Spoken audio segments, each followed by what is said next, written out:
What is up, everybody? Jaco here today, and today I'm going to be reviewing, while I'm on my way to the gym, Dragon Ball Sparking Zero, and if I feel the game is worth it to you guys. Now, let me say, I've played almost every single Dragon Ball Z game that has came to America. I haven't played every game that was only in Japan and, somehow got here. It mostly only played American games. And I played all of the Budokai series, all of the Tenkaichi series, all of Legacy of Goku and all those Game Boy games and transformations. I played Dragon Ball Z, Xenoverse 1 and 2, Fighter Z, and the recent one before this one was Kakarot. So I've played probably about 20 to 25 Dragon Ball Z games. So I feel I have somewhat right to review this game. Now, I think a lot of disappointment comes from waiting an entire year for a game of announcements and hype ups and, early access, whatever, we saw from this game. And as a person who primarily plays offline, I never bought a Dragon Ball Z game and said, I can't wait to fight people online. I think at my age, I'm not that excited of playing online, where I think a younger crowd likes that competitive edge. I need to win, I need to rank up, I need to be the best. Where I played a couple of online games and it felt so repetitive, didn't feel rewarding for what? To get a badge that says, hey, look, I'm better than you. That didn't really make me feel a specific way. So primarily I buy these games for the story. And from my recollection, Dragon Ball Z Kakarot had one of the best stories out of all the Dragon Ball Z games I've ever played. It was just very in detail, tons of fights. Not only Kakarot had a great story, it had a leveling system for each character, which was nice. It had a skill tree for you to unlock different levels of different blasts and be able to interchange ultimates, where you could have 4 different ultimates that you can choose from, and then have 5 different levels of those ultimates, and then your attack would get stronger as you level up. It just was so thrilling, and I loved Dragon Ball Z Kakarot, but even a game like Dragon Ball Z Kakarot, I felt was missing something. I felt that it needed more playable characters, which obviously this new game gives you. Oh my god, this light. Holy smokes. It's I can never record a video in the car with the sun. What this new game gives you, which is great. So yes, it brings some stuff that, this last game was lacking, but it lacks in so many areas for me. And I'll get into it. And I'll also talk about the good and the bad, because why are these people riding bicycles in the street? Good and the bad, because there is a lot. So let's get into it a little bit more. Dragon Ball Z Kakarot, like I said, I beat the story when it first came out, and then when they made it PS5 upgrade free, I played the story again. And I just felt, after completing the story, there was so much to do between roaming around and the side quest. Oh my god, these people with their bicycles. 1, 2, 3, 4, 5, 6, 7, all riding together. They look like they're about to hit each other. There were side quests to do. You had to collect the soul emblems. You had these things where these charts where you had to put the soul emblems and make them add up to a certain point, and they would talk when they get it to a certain. There was just so much. It felt so good. The DLCs for Dragon Ball Z Kakarot were nice. Obviously, I don't think they were worth the money, but they were a nice addition and touch. Like I said, I wish there was more to Dragon Ball Z Kakarot, where Xenoverse was getting updates years and years after its launch, where I feel like Kakarot's okay, look, this new game's out, we're not going to work on this anymore. And that's where I feel like it went to. They didn't add any Dragon Ball Super content other than the movies, and that's where I was like, okay, this needs more. So now back to Sparking Zero. And Sparking Zero's episode missions, or episode stories, whatever you want to call them, there's 8 different ones, and ranging from Goku, Vegeta, Piccolo, Gohan, Future Trunks, Jiren, stuff like that. I feel like they're missing a bunch of characters, but these stories not only have very, very minimal animation, but miss a lot of details. There's fights that just don't happen that were supposed to happen. They're skipping over, let's just say you start the Gohan story at the Cell games. You don't start the Gohan story fighting Piccolo. You don't start the Gohan story fighting Frieza or fighting the Ginyu Force or fighting, you know, androids, whatever. You started at the end of the Cell saga. I think there's one fight with Goku in the Hyperbolic Time Chamber, and then you fight Cell. And then it goes on to like a fight against Boo and Dabura, and that's it. That is the whole Gohan story. That's it. And with Vegeta, I think he starts in Frieza saga and goes to Boo, and that's it. Nothing from Super, nothing. When Goku has Goku's story with all there's alternate stories, which I'll explain in a minute. That one had about 15, maybe 18 fights in it, right? Where Vegeta probably had like 7 or 8, and Gohan had probably like 6, if that. So, and then they have a story for like Goku Black and Jiren, and we're talking about like maybe 4 or 5 fights. That's it. So it's like at that point, why even have a story for that character if there's no real story to be told? It feels like a lot of like lack of effort per se. Now, Dragon Ball Z Sparking Zero, quote unquote, has like 184 characters and possibly 20 new DLC characters eventually, right? If you look at the character menu on Sparking Zero, not is it only very poorly designed, but the first like 4 or 5 rows are all Gokus. Why do I have to have 20 different Gokus? Like, it's not 20, it's like 14, 16, whatever.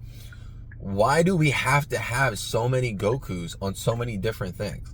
Like, I want one Goku that can get transformed from Super Saiyan 1, 2, 3, 4, red, blue, Instinct, and then Super Instinct. That's all I need. And then if you want to change that Goku to look a specific way, that's great. But here's the deal. Each one of these Gokus has a different ultimate. Cool. And then they have 2 regular attacks and then 2 goofy other attacks. I don't know what they are. Nothing's interchangeable. So if I play Ultra Instinct Super Saiyan Goku, I can't do a freaking Spirit Bomb. I want to do a Spirit Bomb. Okay, you have to play with base Goku. Okay, you have to play with... I think there's 2 Gokus that can do Spirit Bomb. That's ridiculous. That is ridiculous. And then, same with the main attacks. You only get 2 main attacks. They're not interchangeable. If I'm using Goku, I should be able to use any of Goku's attacks that I want to use. Not have to be like, okay, I have to be in non-Super Saiyan Goku in order to use this attack. Now, there are Gokus that can transform. There's a Goku that can transform from 1, 2, and 3. And then there's the one that's Super Saiyan 4 and GT Goku. And then there's the Super Saiyan Red and Super Saiyan Blue Goku. And then there's Ultra Instinct and Ultra Instinct White Hair Goku. Why are there 4 different Gokus for all those transformations? That legit should be one Goku. That's crazy. So, as I said, the roster's like 184 characters or whatever, but if you get rid of all the transformations, it's only 82 characters. And they're bragging about how many characters they have when it's the same amount of characters as Tenkaichi 3. Tenkaichi 3 came out so many years ago, and there was no Broly movie, there was no Beerus movie, there was no Resurrection of Frieza or Dragon Ball Super Hero movie, and also there was no Dragon Ball Super. So now we're 15 years later or whatever it is, and we don't have more characters. We have the same amount of characters. Yes, we have new characters and some were removed, but why are we bragging about how big the roster is when we're still missing maybe like 40, 50 characters minus the transformations? So, like, Now let's talk about the good, because I've been talking bad, and I'll go back to more bad. There is more bad. So the visuals of this game, chef's kiss. It looks so great. Awesome. The attacks look great.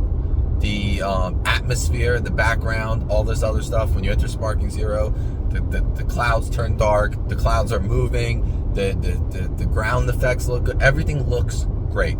Everything is smooth, right?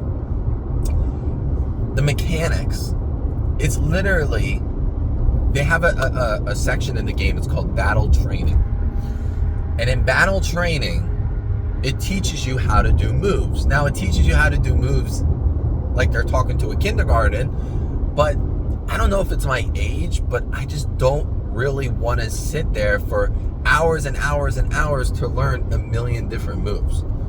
See, I think die-hard Dragon Ball Z fighter game online people like this. They're like, oh, this is a skill gap. Well, I don't know if it's skill or just learning and having the patience to learn it. Because realistically, if I wanted to sit there and learn it, I could be good at the game, but I'm ignorant and lazy and stubborn, and I don't really want to learn it that much. So it's just so in detail with these moves, where you got 3 different type of blocks, and there's just so much. So if you're a person that doesn't like learning a bunch of things, this game's not for you. If you're a person looking for amazing offline content, I don't think this game's for you. So let's just talk about the AI in the story. So you can use a super move, and I would say about 6 out of 10 times, the AI just dodges the super move. There's 2 types of super moves. There's a blast, and there's a where you dart at them, and you do some type of attack that could lead to a blast. So sometimes when you dart at them, you dart past them, and it doesn't hit them.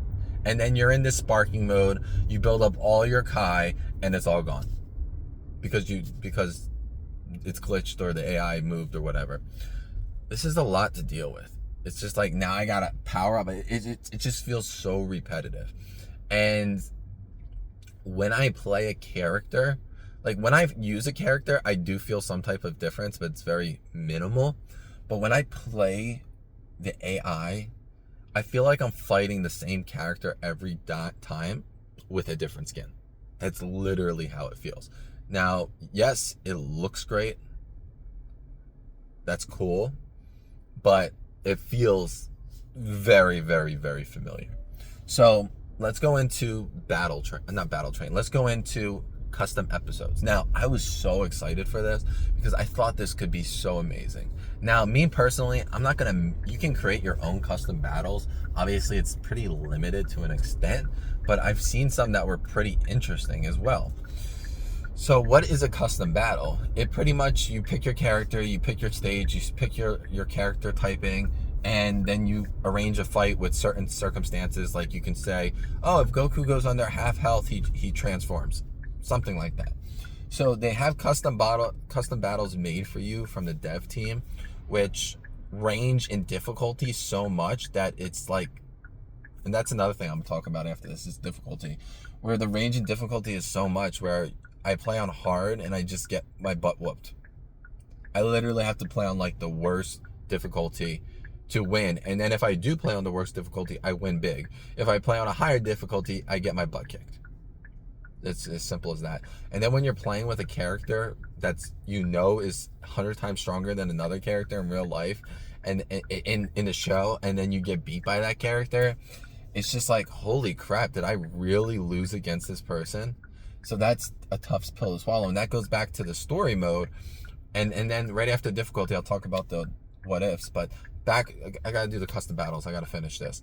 So the custom battles, my biggest gripe with this is, yes, there's dialogue, but there's no audio.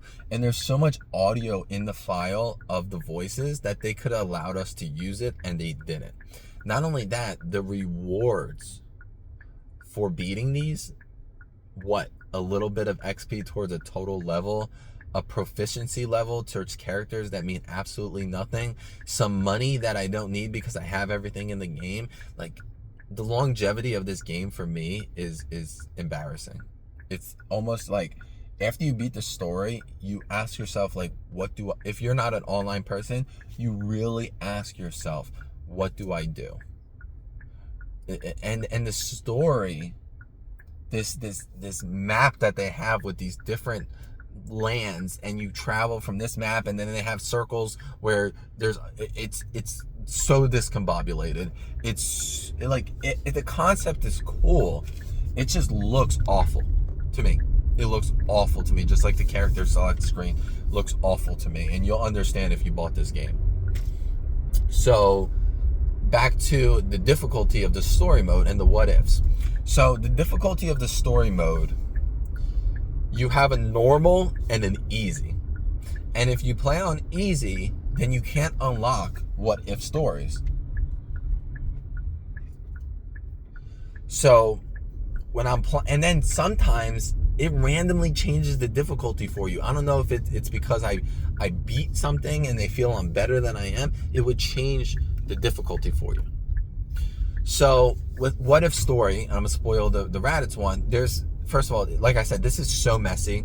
It's not explained well whatsoever. You have to wait until you get into a match for it to tell you what you need to do in order to unlock the alternate story.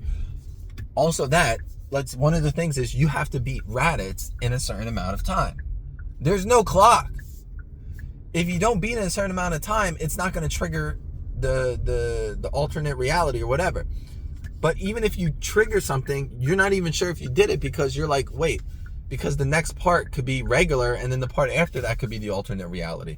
So it doesn't say like completed, now activating alternate reality. Now there is something called sparking episode that it would show you that you're in a different reality of what's the norm or canon.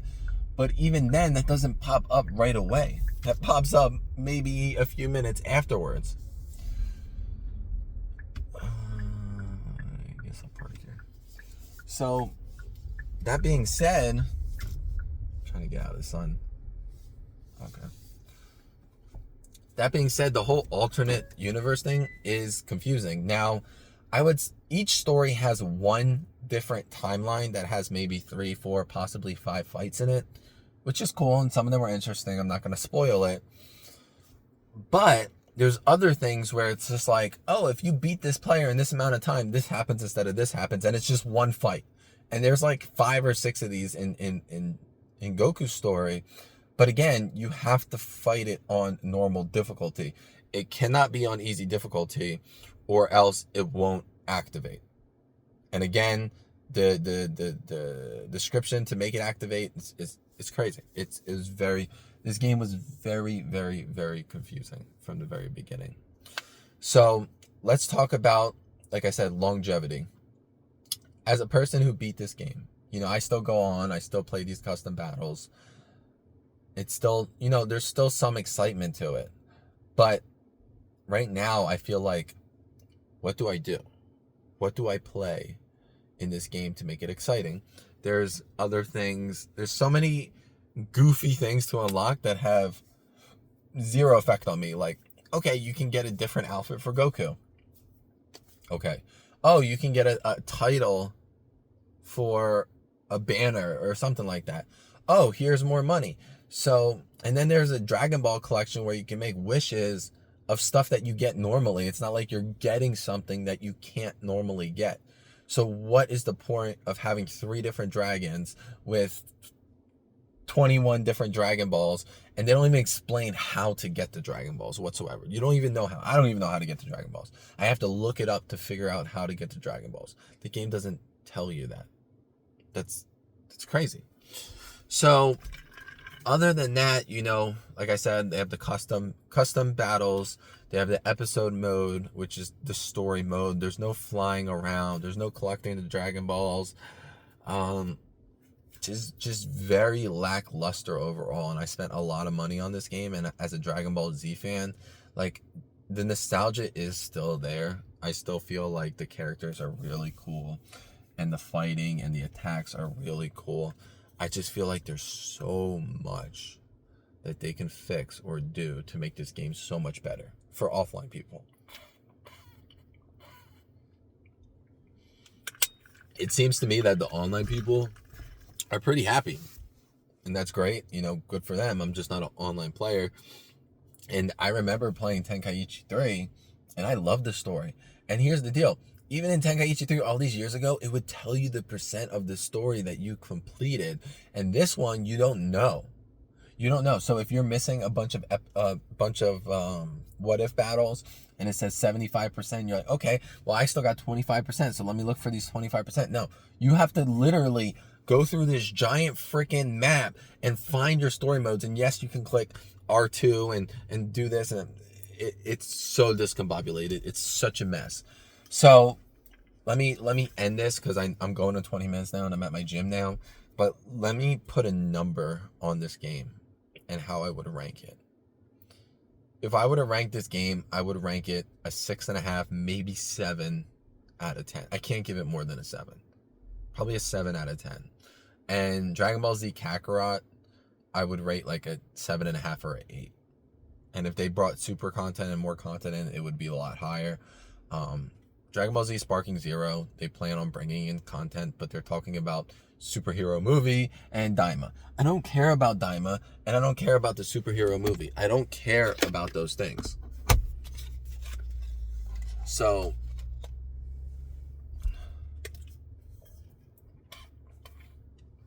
rather than be like, okay, we're going to add the whole Dragon Ball GT story in and bring in more characters. Like, that would be cool.